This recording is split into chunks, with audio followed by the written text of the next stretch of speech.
You're tuning into Black and White Sports on YouTube. The no-holds-barred truth on sports. The main event starts. All right, Black and White Sports supporters. Well, we got breaking news in here. By the way, it is Black Monday. Oh, man. All the wokes are going crazy. Well, why the hell the Monday got to be black? Well, I don't know what to tell you. It's been named that my whole life that I could possibly remember, and I'm nearly 50 years old. But, of course, that means all the NFL coaches that should get run out may get run out. This is, generally speaking, the day that it happens, unless you're Gerard Mayo and Robert Kraft shows you the door the moment you walk out of the press conference after the game. I still don't understand how the hell that sumbitch coached that game yesterday with the number 1 overall draft pick on the line, but nonetheless, that's for a different video for a different time because this is about the Jags. And if you're a Bears fan and you knew this was coming, Bears fans better be worried because it's my opinion that this is the job Ben Johnson wants. All right? For a lot of different reasons, whether it's Florida having no state income tax or the fact that you're kidding yourself if you truly believe these NFL coaches don't think Trevor Lawrence is still going to be good, because they do. I know a lot of fans out there, I see them running their mouth about how bad Trevor Lawrence is. Well, you may think that, but these coaches do not think that, and I don't believe Ben Johnson thinks that for a second. Now, Trent Baalke is not fired yet. I'm a Niners fan, all right? I've had plenty of time with Trent Baalke. He's the one that ran Jim Harbaugh out. Yeah, I mean, does he literally have naked pictures of executives in the NFL and owners? I don't get it. I don't understand how the guy keeps keeping a job, and I don't know if he's going to get run out or not. I certainly would think he would. So, Doug Peterson is out, and this started real promising, but, of course, the wheels came off.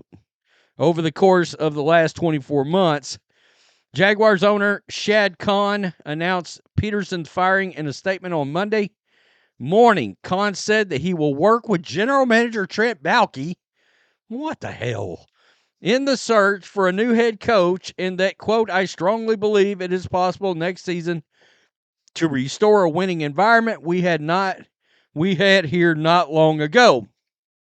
I really thought this Doug Peterson thing was going to work. I'm not going to kid you on that. And it looked like it was going to work. And then the wheels came off. There's something about Doug Peterson and his shelf life beyond like the first, 18 months he's around. After that, it's clear he loses the locker room for some reason. That environment was in place during Peterson's first season when they went 9-8. To win the AFC South and came back to beat the Chargers in a home playoff game. The good run continued through an 8-3 start. An 8-3 start in 2023. But the Jags went 1-5 down the stretch and then went 4-13 this season to seal Peterson's fate in Jacksonville. I mean, it's wild. 22-29 was his total record, including 18 losses in the last 23 games. I do not think he's going to get another coaching job. I would guess he will get an offensive coordinator job somewhere. At the least, he's going to be some kind of a passing game coordinator / QB coach, something like that. All right? But you would have thought him and Trevor Lawrence would have been a great pairing, and it just didn't work out. I had the difficult task this morning of informing Doug Peterson of my intention to hire a new coach to lead the Jacksonville Jaguars. Doug is an accomplished football man who will undoubtedly enjoy another chapter in his impressive NFL career. I will be rooting for Doug and his wife, Jenny, when that occasion arrives. As much as Doug and I wish his experience here in Jacksonville would have ended better, I have an obligation, first and foremost, to serve the best interest of our team, especially our fans. who faithfully support our team and are overdue to be rewarded. In that spirit, the time to summon new leadership is now. And guys, a lot of people believe it is this guy right here. All right. Do I think the Patriots are a little bit of a dark horse here? Yeah, I do, but I think they've already decided on Mike Vrabel. But this Ben Johnson to the Jaguars thing, the Jags have been bad for a long time. So was Detroit. I do not believe that he wants to coach in the NFC North. All right. And I think that these Bears fans that think he's an automatic, I don't think he wants to coach against Dan Campbell. Ben Johnson has real loyalty to the Detroit Lions. Okay. And he's not afraid to pass up a job either. Now, some could draw some parallels between Ben Johnson and Josh McDaniels, not wanting jobs, blah, blah, blah, blah, blah. And we've talked about be careful about these coordinators and what they end up becoming as head coaches or not becoming as head coaches. But I think he looks at a situation like Jacksonville. I wonder if Ben Johnson won't have, if Khan will not talk to Ben Johnson, interview him, his people.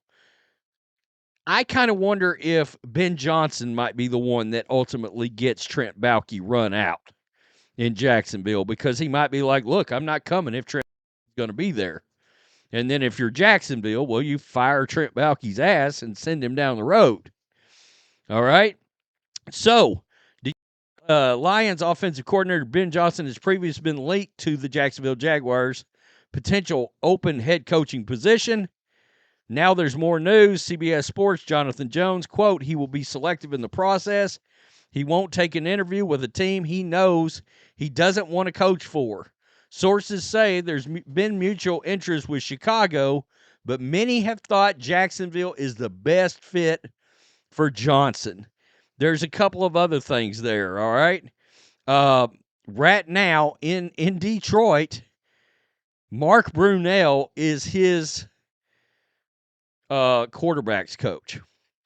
And Brunell likely would go with Ben Johnson. We know Brunell's like the greatest quarterback in the history of the Jacksonville Jaguars.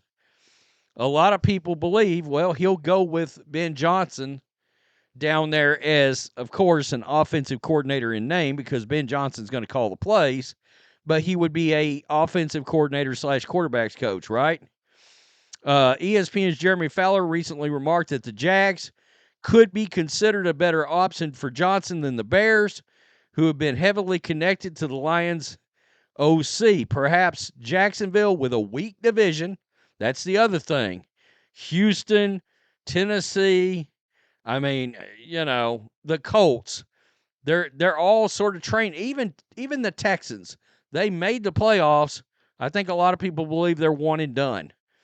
With a weak division, a roster with some talent, no state income tax, small market scrutiny, and great weather, this is the best option.